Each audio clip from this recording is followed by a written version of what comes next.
어제 코로나19 신규 확진자가 1,700명을 넘어서면서 주말 기준으로는 최다를 기록했습니다. 현행 거리두기 단계가 2주 연장됐지만 전국 곳곳에서 집단 감염이 이어지는 등 확산세는 꺾이지 않고 있습니다. 코로나19 상황 두 분과 정리해보겠습니다. 이동훈 내과 전문의, 이웅혁 건국대 경찰학과 교수 나오셨습니다. 어서 오십시오. 네, 안녕하십니까. 자, 먼저 어제 발생 상황부터 좀 정리를 해보겠습니다. 1,729명입니다. 보통 주말이 되면은 좀 확진자가 감소하는 추세를 보이는데 그렇지는 않고 있는 모양이에요. 네, 그렇습니다. 지금 아마 수도권 지역은 그래도 4단계를 집중적으로 하고 있기 때문에 예. 어느 정도 정체처럼 보이고 있었는데요. 사실은 이제 이번 주 초하고 지난주 말까지가 아마 7월 말 8월 초에 아마 휴가 기간이었던 것 같습니다. 아마 그래서 휴가 기간의 영향으로 약간 좀 주춤했던 것처럼 보이지만 주 후반에 휴가를 아마 갔다 오신 분들이 많이 증상이 있으셨던 분들이 좀 있으셨던지 검사를 많이 하면서 확진자가 다시 증가하고 있거든요. 예. 그래서 저희가 걱정했던 것처럼 이 수도권 지역의 분들이 지방으로 가셨다가 다시 귀가하시면서 확진자가 늘어나는 것처럼 보여지는 것 같고요. 실제로 이제 휴가지로 생각했던 곳들에서 확진자가 많이 증가하고 있었거든요. 그리고 방역 규칙을 약간 어기는 행동도 좀 관찰됐었고요. 네. 주로 많이 알려졌던 휴가지였던 부산 지역에서도 확진자가 굉장히 많이 증가됐고 특히 최근에는 이제 요양병원에서 돌파 감염으로 의심되는 집단 감염이 발생되면서 네. 영남 지역에서 확진자가 많이 증가됐습니다. 그래서 전반적으로 수도권은 다음 주 정도를 봐야 되겠지만 4단계로 이 현상을 유지할 수 있을지도 좀 약간 걱정스러운 상황이고요. 특히 이제 지역적, 그러니까 충청 지역이라든지 영남 지역도 확진자가 조금씩 증가하고 있기 때문에 좀 주의할 필요가 있고 특히 아직은 호남 지역까지는 많지 않은데 예. 저희가 경험적으로 과거 유행 형태를 보면은 수도권하고 생활권이 같이 있는 지역들이 충청도 지역이 좀 많았습니다. 이 충청도 지역에 확진자가 늘어날 경우에는 또 호남 지역하고 이제 충청도 지역하고 이제 생활권 같이 있는 지역들이 좀 있었거든요. 특히 이제 광주라든지 이런 지역에서 유흥업소라든지 이런 아무래도 마스크를 벗고 이때 잠깐 시간을 보낼 수 있는 공간들을 중심으로 확진자가 나왔었기 때문에 해당 지역분들도 해당 지역뿐만 아니라 그 자기랑 생활권이 같이 공유하는 지역들의 네. 유행 상황도 좀 파악할 필요가 있을 것 같습니다. 그럼 이런 추세로 봤을 때 다가오는 주에 2,000명 선까지도 가능하다고 보시는 건가요? 사실은 이제 지금 그전 7월 초에 저희 뭐 여러 전문가분들이 예측하시기로는 7월 말에 한 2,000명이 넘어갈 가능성도 있다 네. 이렇게 예측하셨던 것 같은데 그래서 7월 초쯤에 저희 방역 당국이 굉장히 빠른 속도로 4단계로 격상을 했습니다. 아마 제가 1년 동안 넘게 지켜보면서 이렇게 방역 당국이 서둘러서 4단계 최고 단계였죠. 4단계를 격상한 것은 처음 보는 것 같은데요. 그나마 그 영향으로 지금 현재 확진자 규모가 유지가 되고 있는 것 같은데 다만 좀 걱정되는 게 지금 현재 유행하고 있는 델타 변이주가 네. 생각보다 더 강력한 것 같습니다. 지금 확진율 데이터들을 보면은 뭐 과거 1, 2%가 아니라 4%에서 10%를 넘나드는 경우가 있습니다. 무슨 뜻이냐면은 과거에는 접촉자하고 밀접 접촉이 이루어졌을 때 코로나19 검사를 하세요. 저희가 말씀을 드리면은 대부분은 이제 음성으로 자가격리하고 끝나시는 경우가 많았는데 지금은 이제 접촉자분들 중에서 상당수가 자가격리 중에서도 양성으로 나오는 경우가 있고요. 밀접 접촉했을 때는 상당히 감염으로 이어지는 경우가 꽤 있다는 뜻입니다. 예. 그래서 아무래도 기본적인 마스크라든지 손 씻기 같은 방역 수칙을 좀 더 철저하게 지킬 필요가 있을 것 같습니다. 앞서 말씀을 해주신 것처럼 비수도권 상황도 심각합니다. 어제 수치를 보면 전체의 42%에 달하는데 특히 부산, 울산, 경남 이쪽 지역이 좀 위험한 거죠? 네, 그렇습니다. 일단은 지금 뭐 주말 효과라고 해서 사실 주말에 조금 떨어지는 경향이 있지만 이번 주말은 사실 가장 최대 수치를 나타낸 것이고요. 네. 또 다른 그 특징 중에 하나가 수도권에서 이를테면 7%, 네. 이 비수도권에서 42%이기 때문에 예. 비수도권 지역이 상당히 그 치솟는 것이 하나의 특징으로 알려져 있고요. 이걸 조금 더 수치적으로 보게 되면 비수도권 지역에서 700명대 이상의 확진자가 나온 것이 이번이 처음이었다. 네. 그러니까 그 비수도권으로 확산되는 경향이기 때문에 지금 현재 비수도권에서 3단계 거리두기를 하고 있는데 비수도권에서 4단계로 상향을 할 필요가 있지 않느냐라고 하는 이런 같은 의심이 나오는 대목입니다. 어쨌든 이런 중에서 지금 부산, 울산 그리고 경남에 아주 급증하고 있는 것인데요. 수치를 보게 되면 부산에 145명, 경남에 117명, 네. 울산에 그 58명 등 전체의 20%를 차지하는 것이 이번 확진자 수치 하나의 특징으로 요약됩니다. 이렇게 한 달 넘게 강도 높은 방역 대책이 시행이 됨에도 불구하고 여전히 확산세는 꺾이지 않고 있습니다. 문제는 이번 대유행이 좀 더 지속될 것으로 예상이 되는 상황인데요. 정부의 발표 내용을 먼저 듣고 두 분의 이야기 이어가겠습니다. 4차 대유행이 이제까지 겪은 유행보다는 규모도 가장 크지만 정점에 올라가는 시기는 아마도 가장 오래 걸릴 것으로 판단을 하고 일선의 방역 요원들조차도 지금 현재 방역을 하면서 좀 더 시간이 오래 걸릴 것이라고 판단을 하고 있다는 말씀 정도만 드리겠습니다. 네. 한마디로 아직 4차 대유행의 정점이 오지 않았다는 건데 이렇게 바라보는 그 배경이 뭘까요? 일단은 이제 그 3차 대유행이 있었을 때와는 다르게 상당히 그 악화될 수 있는 조건들이 많이 발생한 것이다. 네. 이렇게 요약할 수가 있는데요. 그 대표적으로 이제 그 당시에는 그렇게 크지 않았던 델타 변이가 우세종으로 나오는 이런 것이 하나의 그 원인이 아닌가 그 생각이 되고요. 예. 또 그 재생산 그 감염 지수 역시 현재의 이를 계속 넘나드는 이런 상태이기 때문에 지금 급격하게 떨어지는 모습이 보이지 않는다. 그런 측면에서는 아직 정점에 이르지 않은 상태다. 더군다나 3차 대유행의 그 갑자기 증가하는 그런 시기를 이렇게 비추어 봤을 때도 그때에 그 비해서 지금 조금 더 걸리는 이런 상황이 되지 않겠느냐. 그리고 역시 지금 잠깐 말씀하신 바와 같이 이 여름이라고 하는 뭐 휴가적인 그 상황 또 그 정부의 이를테면 이중적 혼선적 메시지가 다소 있었기 때문에 이 방역에 있어서 다소 경각심이 이완된 이런 점들 이것이 그 3차 대유행하고는 좀 다른 면인 것이고요. 더군다나 이제 그 감염원의 근본 원인을 추적 조사하는 것이 3차 유행까지는 무엇인가 조금 더 적합하게 찾을 수가 있지만 네. 지금 감염원 자체가 어디인지에 대한 역학조사의 그 한계점도 지금 4차 대유행에는 새로 노정된 문제이기 때문에 아직 정점에 이른 것이 아닌 것 같다. 그렇다고 본다면 무엇인가 그 1차 방역, 1차 백신 접종이 어느 정도 완결되는 그 시점, 추석이라든가 그때부터 무엇인가 정점이 꺾여지는 것으로 한번 예상해 볼 수 있는 것이 아닌가 생각됩니다. 예, 분명히 이전 대유행과는 또 다른 점이 있는 상황이고요. 일각에서는 해외 일부 나라처럼 뭐 확진자 수가 아니라 사망자 수, 그러니까 그 치명률을 중심으로 방역 정책을 전환해야 하는 거 아니냐 이런 지적도 있습니다. 어떻게 보세요? 이게 사실은 이제 우리나라 상황에서는 조금 이런 측면이 있는데 언젠가는 이제 그쪽 방향으로 가야 되겠죠. 예. 근데 지금 우리가 한 달 정도 한 1,000명 이상의 확진자를 경험하고 있습니다. 그래서 이 경험상 우리가 현재 상황을 좀 분석해 볼 필요가 있는데요. 지금 백신의 효과는 확실하게 있는 것 같습니다. 그래서 어르신분들 중심으로 확진자가 상당히 줄고 있는데 네. 문제는 지금 어저께도 돌파 감염이 있었던 것처럼 완벽하다라고 볼 수는 없었고요. 두 번째로 확진자 규모가 증가하면서 어르신들의 확진자도 늘어나고 있습니다. 백신에 접종하지 않으신 어르신도 있거든요. 우리가 80%, 90% 접종했다 하더라도 1,500만 명 정도 어르신이 되는 것 같은데 접종하지 않은 분이 100만 명 이상 된다는 뜻입니다. 그렇기 네. 때문에 백신 접종이 상당히 올라간다 한지라도 상당한 문제점이 있을 수가 있고요. 특히 이런 것들은 위중 환자분들, 지금 현재 중환자들이 지금 지난달보다 한 두세 배 이상 올라가지고 지금 어저께 377명까지 올라갔거든요. 특히 중환자 병상, 정부가 확보한 병상이 한 800병상 정도 되는데 이미 470병상. 근데 중환자 수는 370명인데 병상 동원된 건 470개라고 합니다. 그러니 무슨 말이냐면 정부가 발표한 남아있는 병상 수가 지금 그 숫자만큼의 중환자를 진료할 수 있다는 뜻이 아닙니다. 예. 병상은 있지만 구조적인 문제라든지 인력적인 문제로 병상을 이제 활용하지 못하는 경우도 있거든요. 그래서 지금 현재 그 수도권 중심으로 병상이 상당하게 부담스럽다 이런 얘기가 나오고 있을 정도입니다. 그래서 지금 현재 상황으로 이 1,000명 이상의 확진자를 우리가 감당할 수 있느냐 이런 걸 먼저 봐야 되고요. 그렇기 때문에 지금 우리가 위중 환자에 대해서 어떻게 대응을 해야 되느냐 이것이 중요합니다. 그래서 지금 현재 치명률 중심으로 이제 방역을 대책을 세우려면 첫 번째 중요한 것이 네. 위중 환자들을 우리가 감당할 수 있는 능력이 돼야 됩니다. 예. 이것은 이제 죄송한 말인데 공짜가 아닙니다. 막대한 투자가 필요합니다. 사실은 이제 우리나라 의료 체계가 선진국들이나 다른 나라에 비해서 굉장히 저렴한 편 아닙니까? 그래서 국민들이 굉장히 편하게 의료 서비스를 받고 있는데요. 그 이면에 가장 어려운 점이 이 중증 환자. 작년에 아마 기억나실 거예요.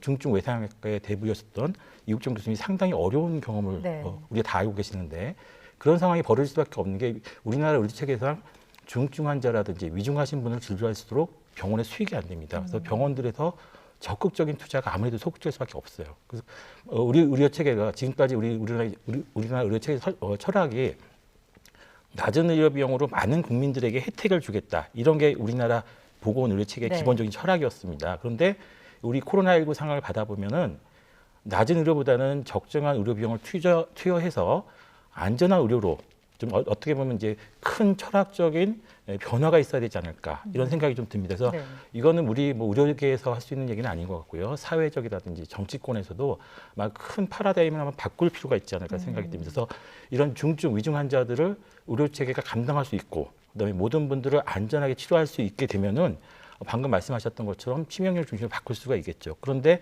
지금 우리가 1,000명을 한 달 경험했는데 굉장히 부담스러워하고 있거든요. 이 상태에서는 치명률 중심으로 하기는 좀 어렵고요. 두 번째로 백신 접종이 이제 저는 걱정되는 게 백신 접종이 올라가면은 이제 사회적으로 긴장감이 좀 완화됩니다. 네. 아무래도 접종이 많이 되셨으니까 그분들은 좀 완화된 생각을 할 수밖에 없거든요. 그래서 접종률이 올라갈수록 긴장률이 좀 떨어질 수가 있어요. 예. 그래서 이게 양날의 칼이긴 한데 백신 접종이 어느 정도 올라갈 때까지는 우리가 긴장을 늦추면 안 될 것 같고요. 그래서 제 개인적으로는 백신 접종은 조용하게 그리고 빠르게 진행할 필요가 있습니다. 그래서 지금 백신 접종 맞으신 분, 1차 접종 맞으신 분은 지금 당장 안전해지는 게 아니기 때문에 네. 한 달 뒤에 2차 접종하고도 2주가 지나셔야 됩니다. 그렇기 때문에 10월 말 정도는 돼야지 우리가 어느 정도 이 치명률을 중심으로 논의할 수 있지 않을까 생각이 됩니다. 끝까지 긴장을 놓을 수가 없고요. 하루빨리 상황을 좀 안정시키기 위해서 정부가 앞서 말씀드린 것처럼 현행 사회적 거리두기를 2주 연장을 했습니다. 일부 조치도 조금 수정을 했는데 그 내용 간략히 정리를 해주시죠. 네, 그 간략하게 말씀드리면 이제 그 수도권 그 동일합니다. 그 6시 그 이전까지 4명이 모일 수 있고 네. 6시 이후에는 2명만 가능했는데 예. 비수도권 지역에는 6시 전후를 상관없이 4명까지만 집합이 가능하도록 하는 것이 달라진 점이고요. 또 달라진 점은 여러 가지 그 예외 사항을 많이 없앴습니다. 네. 그 대표적으로 백신을 접촉한 사람들에게 일정한 혜택을 주는 것이었는데 네. 마스크 착용을 조금 이완시킨다든가 이와 같은 예외를 없었고요.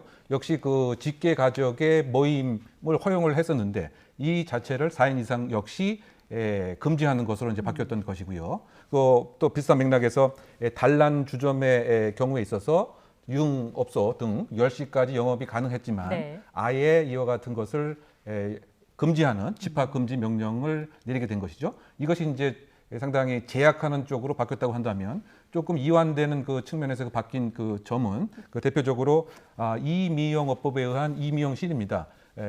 요 직전에는 10시까지 영업을 제한했지만 예. 이 10시까지 그 제한을 없앤 것이 하나의 조금 달라진 점이고요. 또 비슷한 맥락에서 그 종교 시설의 경우에 100명 이하의 경우 10명까지 함께 모여서 예배를 하는 것을 허용을 하고 100명이 넘는 경우 10%까지 허용을 합니다. 네. 그럼에도 불구하고 상한선은 99명까지 제한을 한 것이죠. 어쨌든 이 직전에 비해서는 종교적인 모임 자체를 조금 허용하는 것으로 바뀐 것이 하나의 특징입니다. 예, 이 내용이 과연 어느 정도의 효과를 내게 될지도 계속해서 지켜봐야겠고요. 이런 가운데 도심에서 집회 소식이 또 들리고 있습니다. 전광훈 사랑제일교회 목사가 지난해에 이어서 올해도 광복절 집회를 예고했는데 물론 2m 간격을 두고 진행하겠다라고는 했습니다마는 여전히 우려가 나오고 있는 거죠. 네, 그 작년에도 아마 집회를 하신 다음에 상당한 영향을 좀 주신 것 같았습니다. 네. 그래서 아마 집회 모이면서 아마 전후 관계에서 아마 밀접 접촉이 일어나면서 전파가 되는 것 같고 또 구호를 외친다든지 이런 행위 자체가 아마 비말을 좀 유발시키는 것 같기도 합니다.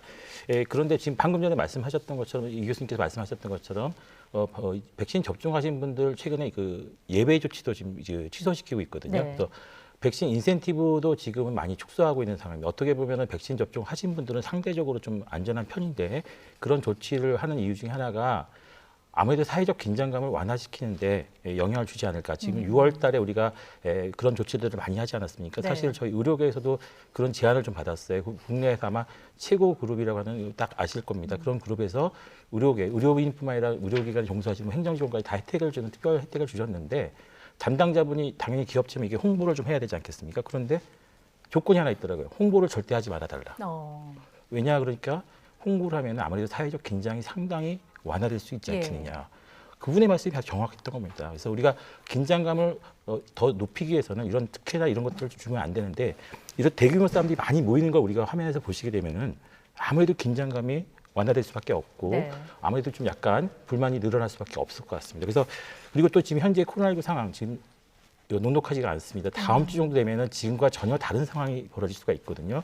아마 의료 측의 한계도 아마 목소리가 나올 것 같은데 이런 것들 아마 주최 측에서 잘 살펴보시고 예. 아마 현명한 결정을 하지 않을까 생각이 듭니다. 일단 전 목사 측은 1인 시위대가 모인 거다. 그것도 아니라면 뭐 산책이라고 생각하면 된다라고 얘기를 하면서 집회금지 처분 그 집행정지를 신청을 했습니다. 받아들여지겠습니까?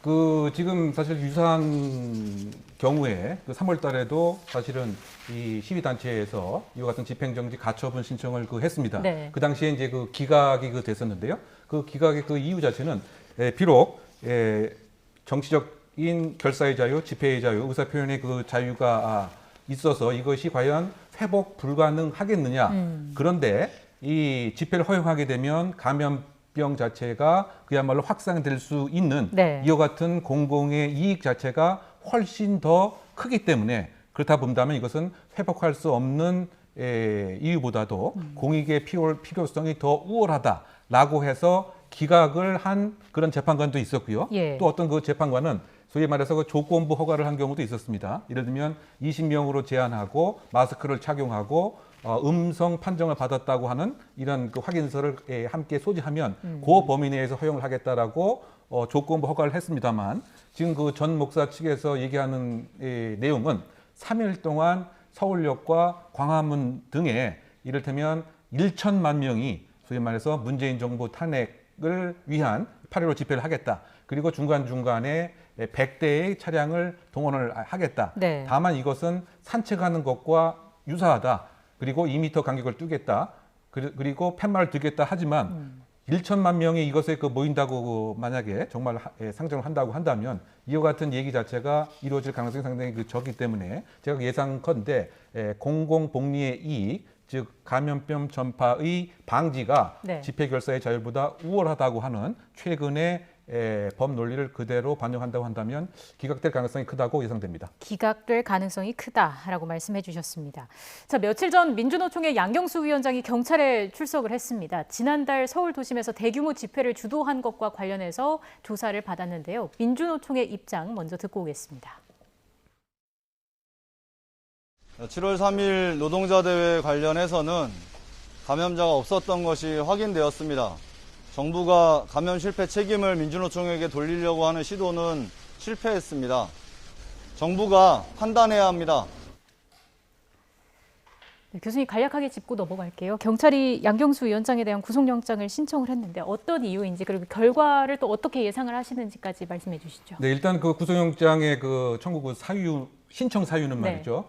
최근에 8,000명의 민주노총 노조원들이 여의도와 종로 일대에서 불어된 집회임에도 불구하고 집회를 강행했기 때문에 집시법 위반의 혐의, 네. 또 감염법 위반의 혐의, 그리고 이 당시에 교통이 상당히 방해되기 때문에 일반 교통방해죄, 그리고 5월, 6월 달에도 사실 이와 비슷한 행위가 있었습니다. 이런 네 가지 이유가 구속영장을 신청하게 된 사유였는데요. 지금 양 위원장에 대한 소환에 사실은 3번 이상 불응을 했기 때문에 네. 체포영장도 사실은 신청을 했었습니다. 그런데 이제 검찰에 의해서 반려가 됐고요. 예. 지금 공식적으로 구속영장이 청구가 됐는가는 아직 확인이 안 되고 있습니다만, 왜냐하면 한번 체포영장을 반려했기 때문에. 그런데 제가 생각을 할 때에는 경찰 입장에서는 이번에 만약에 구속을 하지 않고 네. 법에 이완된 모습을 보여주게 되면 사실 조금 전에 우리가 얘기했던 8.15 집회